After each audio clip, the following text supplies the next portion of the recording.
എൻ്റെ പ്രിയപ്പെട്ടവരെ, വേണ്ട സമയത്ത്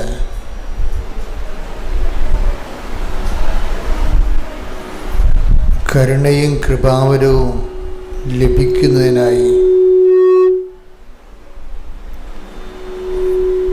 നമുക്ക് കൃപയുടെ സിംഹാസനത്തെ സമീപിക്കാം. ഉടമ്പടി ജീവിതവുമായി ബന്ധപ്പെട്ട പ്രധാനപ്പെട്ട ഒരു വെളിപാട് വചനമാണിത്.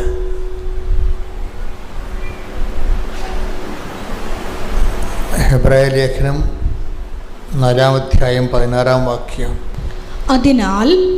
അതിനാൽ വേണ്ട സമയത്ത് കരുണയും കൃപാവരവും ലഭിക്കുന്നതിനായി നമുക്ക് പ്രത്യാശയോടെ കൃപാവരത്തിന്റെ സിംഹാസനത്തെ സമീപിക്കാം. ഇതൊരു സാധ്യതയാണ്. ഈ സാധ്യത ആദ്യം പരീക്ഷിച്ചത് പരിശുദ്ധ അമ്മയാണ്. എന്താണ് സാധ്യത? വേണ്ട സമയത്ത് വേണ്ട സമയത്ത് കരുണയും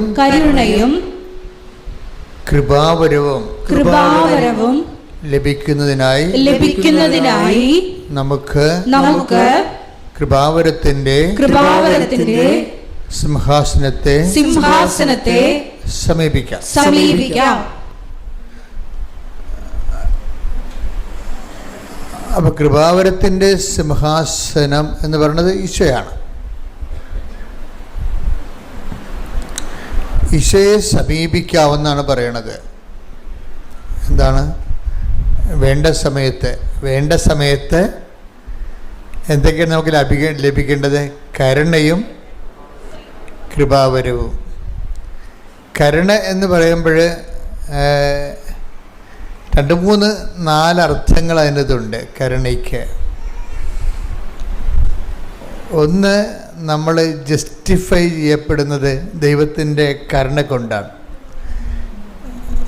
ജസ്റ്റിഫിക്കേഷൻ നിങ്ങൾക്ക് എന്തുമാത്രം മനസ്സിലാവുമെന്നറിയത്തില്ല. അതായത് കംപ്ലീറ്റ് റൈറ്റ് ഓഫ് ചെയ്യുന്നതിനാണ് ജസ്റ്റിഫിക്കേഷൻ എന്ന് പറയുന്നത്.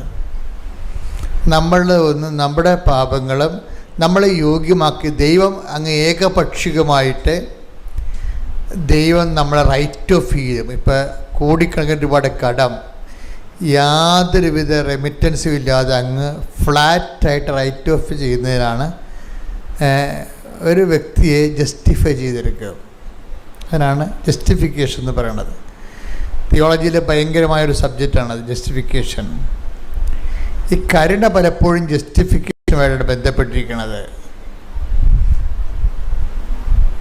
അപ്പം ചില സമയത്ത് നമ്മളുടെ പഴയ ഫയലെല്ലാം പരിശോധിച്ചാൽ ഈ ജന്മത്ത് നമുക്ക് ദൈവം ഒരു അനുഗ്രഹം കിട്ടാനുള്ള സാധ്യത ഉണ്ടാകത്തില്ല.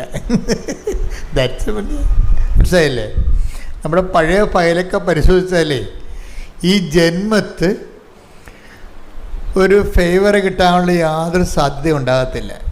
ഇവിടെ ദൈവത്തിൻ്റെ കരുണ വെച്ചിരിക്കുന്ന ഒരു പൊസിഷനാണ് ജസ്റ്റിഫിക്കേഷൻ. എന്നുവെച്ചാൽ എങ്ങനെയാണ് അത് ആ ജസ്റ്റിഫിക്കേഷൻ നമുക്ക് ലഭിക്കേണ്ടത്? വെറുതെ അല്ല, ഓശാരം കിട്ടണമല്ലത്. ദൈവം ജസ്റ്റിഫിക്കേഷന് വേണ്ടി ഒരാളെ ഉയർത്തിയിട്ടുണ്ട്. ആരാണത്? ക്രിസ്തുവിനെ. എന്നിട്ട് ക്രിസ്തുവിൻ്റെ കുരിശുരൂപം കണ്ടിട്ട് എൻ്റെ പാപങ്ങൾക്ക് പരിഹാരം അവൻ ഏറ്റെടുത്തു എന്ന് ഞാൻ വിശ്വസിക്കുമ്പോഴാണ് ജസ്റ്റിഫിക്കേഷൻ വരണത്. വെറുതെ അവനല്ല, ക്രിസ്തുവിൻ്റെ പാപങ്ങൾക്ക് പരിഹാരമാണെന്ന്. അതാണ് ജസ്റ്റിഫിക്കേഷൻ ബൈ ഫെയ്ത്ത് ആയിട്ട് വരണത്, വിശ്വാസത്തിൽ നീതീകരണം വരണത്. യേശു എനിക്ക് പകരക്കാരനായി, എനിക്ക് കിട്ടേണ്ട ശിക്ഷ അവൻ ശരീരത്തിൽ ഏറ്റെടുത്തു. അതാണ് take the bed of God. ശരീരത്തിൽ ശിക്ഷ വിധിച്ചു. റോമ 8:3 ശരീരത്താൽ ബലഹീനമാക്കപ്പെട്ട നിയമത്തിന് അസാധ്യമായത് ദൈവം ചെയ്തു. അവിടുന്ന് തന്റെ പുത്രനെ പാപപരിഹാരത്തിനു വേണ്ടി പാപകരമായ ശരീരത്തിന്റെ സാദൃശ്യത്തിൽ അയച്ചുകൊണ്ട് പാപത്തിന് ശരീരത്തിൽ ശിക്ഷ വിധിച്ചു. അതിനെ കുരിശുരൂപം ഇങ്ങനെ വെച്ചിരിക്കണത് ഇപ്പം എല്ലാ മിക്ക കത്തോലിക്ക റീത്തുകളിലും കുരിശുരൂപം ഇങ്ങനെ രൂപത്തോടെ കാണിക്കും.